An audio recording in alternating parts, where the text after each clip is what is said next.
Alam nyo ba guys na nakaka-excited itong Twist and Shout ko kasi nag-pop na siya. May new harvest and may new caladium na naman ako.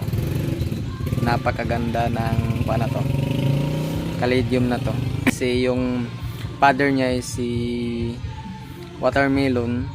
Hindi ko alam si watermelon kung ano siya, Thailand variety, Thai variety. Tapos kumbaga itong si Twist and Shout Philippine version ko is paano siya, premium. Father pala niya si Twist and Shout, then yung mother si Black Mamba. Hindi ako pag ship out kasi malayo ako sa city. Ito nga pala si Twist and Shout Philippine version, my own hybrid. Ganito po talaga yung dahon niya, nagkukulot. Ito hindi na po siya bumubuka sa ngayon. Wala pa akong available na bibis nito. Then ang pinakalabis po dito is na cross pollinate ko po siya. Meron po siyang harvest ko na beres.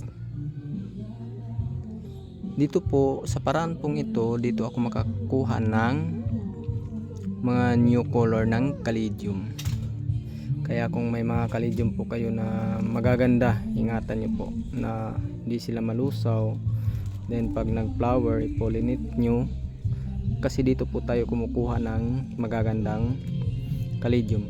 Kasi ito po, yung father niya si Twist and Shout, yung mother is si Black Mamba. Kapag ganito na nga pala guys, pwede na tong i-harvest. Kasi nahulog na yung berries niya. Ito yung sign na pwede mo na siyang kunin.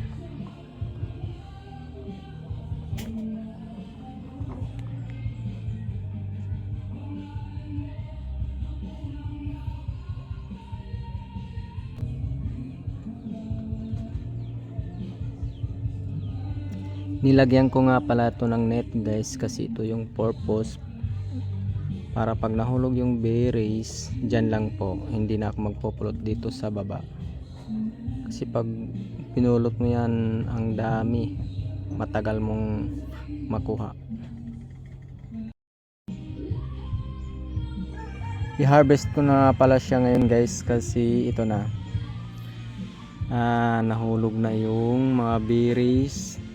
And then habang mainit pa yung araw, kasi bilad ko muna to. Naglalaba kasi ako pero unahin ko muna to. Thank you Lord, may another caladium na naman ako na magaganda nito.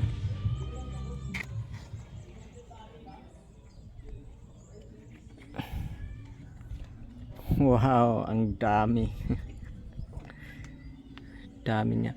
Alam nyo ba guys, sa isang biris nito naglalaman ng minsan 8, 4 yung pinakababa, minsan 6. Yun lang po. May new version na naman ako ng caladium, another color.